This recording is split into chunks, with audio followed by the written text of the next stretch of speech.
Bienvenidos de vuelta. Estamos haciendo un balance de lo que ha pasado en el año y qué es lo que estamos esperando en el año acá con los analistas económicos. Mario, estamos hablando del BCR y el tipo de cambio, que creo que es una de las cosas más candentes que estamos esperando a ver qué pasa, porque el BCR para interviniendo, nos seguimos exportando un montón de minerales, sigue habiendo superávit, se siguen acumulando las reservas. ¿Hasta dónde va a llegar eso? Hay mucha preocupación de los bancos centrales por lo que viene sucediendo en general con los mercados cambiarios. Y esto es parte de todo un desenlace que viene de esta misma crisis internacional, esta inmensa inyección de liquidez que ya Roberto nos comentaba al inicio, y que efectivamente está generando que los capitales entren y salgan de todos los mercados y provoquen bruscos movimientos de las monedas. En un momento tienen desconfianza y el otro momento puede ser que sigan teniendo desconfianza, pero tienen tanta plata que no saben qué hacer. Exacto, entonces van con una velocidad de entrada y salida muy rápida y pueden provocar inestabilidad en los sistemas financieros. Entonces el Banco Central y en general los bancos centrales buscan tratar de reducir esa especie, lo que llamó el ministro de Economía de Brasil el año pasado, la especie de guerra cambiario, ¿no? El currency war. Algunos países optan por mayores participación, compras de dólares en los mercados para evitar retirar esos excedentes. Perú, por ejemplo, es uno de ellos. Japón ha tenido una intervención récord hace algunas semanas. Otros optan por poner obstáculos al ingreso de capitales de corto plazo, como el caso de Brasil, y otros optan por medidas más extremas, ya ir directamente a controles cambiarios, como el caso de Argentina, ¿no? Entonces, en el caso del Perú, decíamos, el Banco Central lo que busca es reducir la volatilidad vía compras de dólares en el mercado para justamente evitar un riesgo cambiario innecesario, ¿no? Y afectar con esos movimientos bruscos del tipo de cambio a personas que puedan tener créditos o depósitos en moneda extranjera. Una pregunta, ¿quién podría hacer una corrida contra el BCR en el Perú? Es difícil porque en los últimos años... Nadie, creo que la respuesta... Sí, muy complicado. La vulnerabilidad, la fortaleza cambiaria de Perú es muy fuerte. Porque los operadores grandes que podrían hacerlo son excluidos. En buena parte sí, se les ha puesto varios obstáculos, ¿no? Y eso es lo que ha reducido de alguna manera los volúmenes en los mercados de futuros, por ejemplo, en el mercado forward, ¿no? Bueno, lo que tienes ahora lo que pasa es que suena un poco, quizá difícil decirlo, pero lo que pasa es que tienes una política ahora de control de cambios en el sentido que impides que no residentes, por ejemplo, puedan comprar certificados de depósito, ¿no? Entonces, lo que está haciendo el BCR en esa lógica de, diríamos, de control de cambios es que no entren jugadores a apostar contra el sol, ¿no? Es decir, lo que probablemente apostarían sería que el sol se va a seguir apreciando, entonces van a tomar posiciones en eso.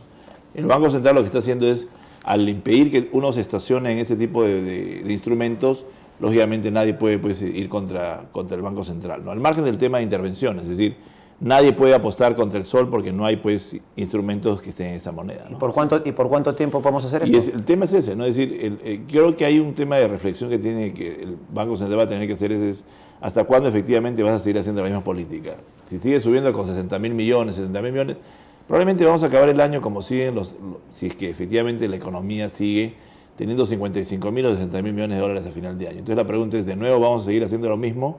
Y ahí tienes un tema de que, de nuevo, la política monetaria se hace cada vez más irrelevante, porque estamos, en la medida que nosotros hacemos compras de dólares, lo que estamos haciendo es una política monetaria expansiva, que a veces no la queremos hacer. Correcto, y parte de eso se va reduciendo con las operaciones de esterilización, colocaciones de sedes, ¿no? O al margen de la actividad del Banco Central, lo que vemos también es que en esa participación va acompañando un poco la dirección y la tendencia que no viene de ahora, sino de los últimos 10 años de apreciación del sol, ¿no? En nuestra visión cambiaria, más que causa, la apreciación del sol es una consecuencia de los fundamentos de la economía, es una consecuencia de las ganancias de productividad que ha obtenido el Perú en los últimos 10 años y que refleja... ¿No es el precio de minerales?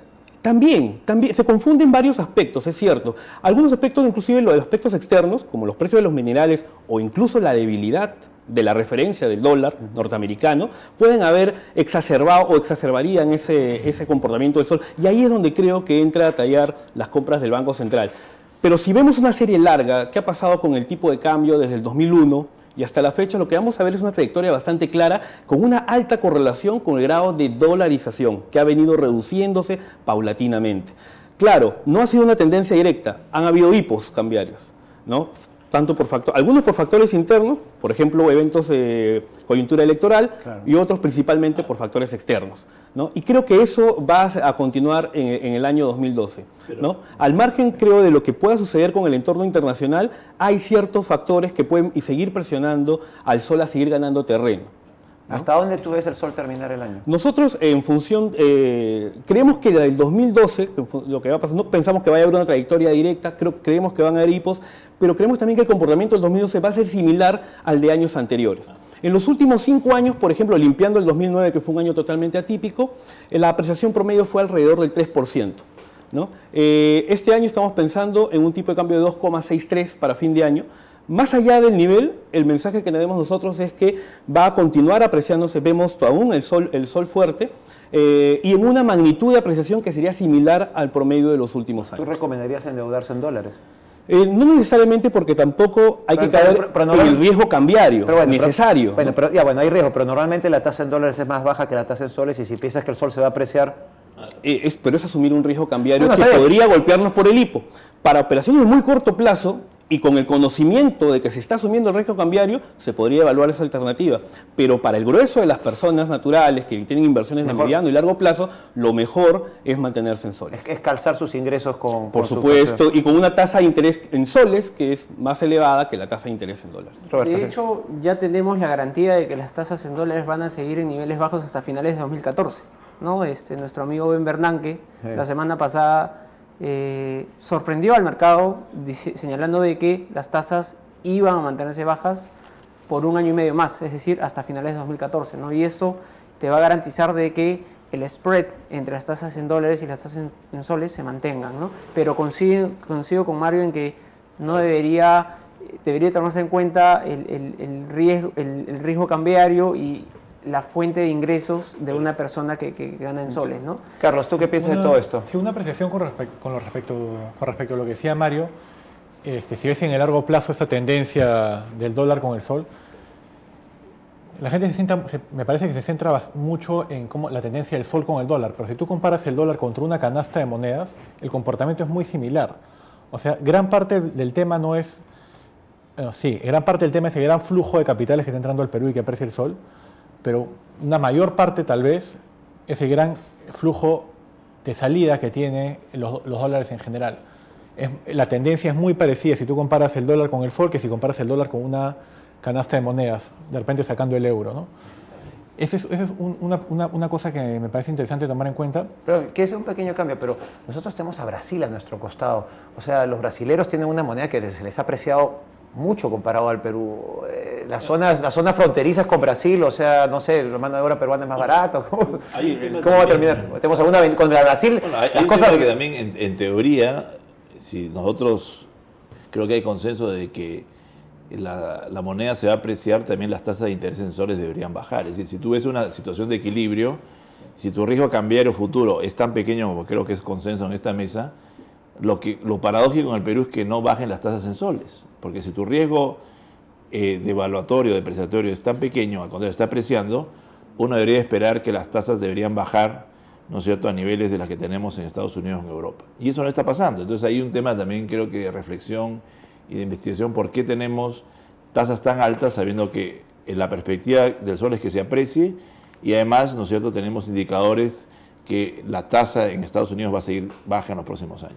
Tal vez es un proceso de ajuste, ¿no? Tal vez falta que vayan creciendo la demanda por créditos en dólares y que el mercado asume esa diferencia que tú has dicho, ¿no? Como tú dices, en el largo plazo la tasa de interés real que pagas se ajusta por el cambio en el tipo por el tipo de cambio también. Entonces, en la medida que el mercado empiece a asumir eso, ¿por qué? La mayoría de ciudadanos no están tan al tanto de estos temas y le tienen miedo a endeudarse, como dijo Mario, endeudarse en dólares, porque si sacas tu hipoteca en dólares y tu hipoteca es una gran parte de tus ingresos. A menos que te paguen en dólares, ¿no? Sí, ese es otro tema. El riesgo es muy alto, pero yo pienso que esa diferencia que estaba mencionando va a tender a equilibrarse según la gente vaya tomando conciencia.